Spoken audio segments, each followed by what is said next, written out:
Balita naman sa lalawigan, nakaranas ng mga brownout ang mga residente sa Bacolod City sa gitna ng matinding init. Ang mga apektadong residente, pawang customers ng Central Negros Electric Cooperative o Seneco.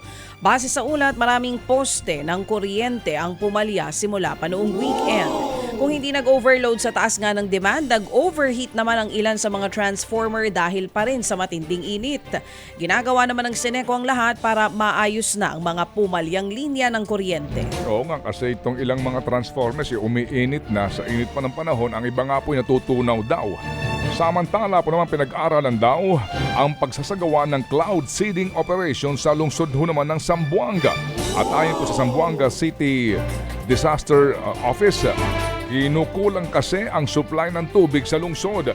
Kaya't para daw madagdagan ito, inais nilang idaan sa cloud seeding para nga umulan. Sa pamagitan po nito'y umaas silang magkakaroon po ng dagdag na tubig sa kanilang watershed na pinagkukunan po naman daw ng tubig sa lungsod ng Zamboanga. Samantala, patay sa magkahiwalay na engkwentro ang mga miyembro ng Dala Islamia Mounted Group sa Lanao del Norte. Ayon sa 1st Infantry Division ng Philippine Army, nangyaring engkwentro madaling araw nitong Lunes. Nagsasagawa ng operasyon sa barangay Kadayona ng mga sundalo nang paputukan ang mga terorista. Tumagal ng 1 oras ang bakbakan bago tumakas ang mga terorista. Pero agad nagkasa ng pursuit operation ng militar kaya't muling nakaengkwentro ang grupo. 5 ang napatay sa hanay ng mga terorista habang sugatan naman ang 5 sundalo. Nasa mabuting kondisyon na ang mga sundalo ngayon. Pinagnakawan na, kinatay pa ang isang negosyante sa Dasmariñas, Cavite.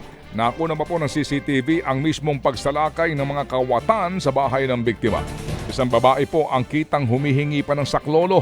Kwento ho naman ng anak-anakan ng biktima, inabangan ng mga magnanakaw ang negosyante na dumating sa bahay, iginapos pa ang target at ang kanyang mag-iina.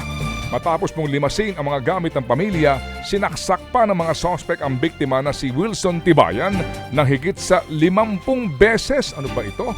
Halos nga po 2 milyong pisong halaga ng pera, alahas at gadgets ang tinangay po ng mga tumakas na salarin. Umaasa ang mga kapatid ni Tibayan na magkakaroon ng katarungan para sa mga biktima. Ted Filon at DJ Chacha ngayon nasa Radyo 5 92.3 News FM Monday to Friday 6 to 10 a.m.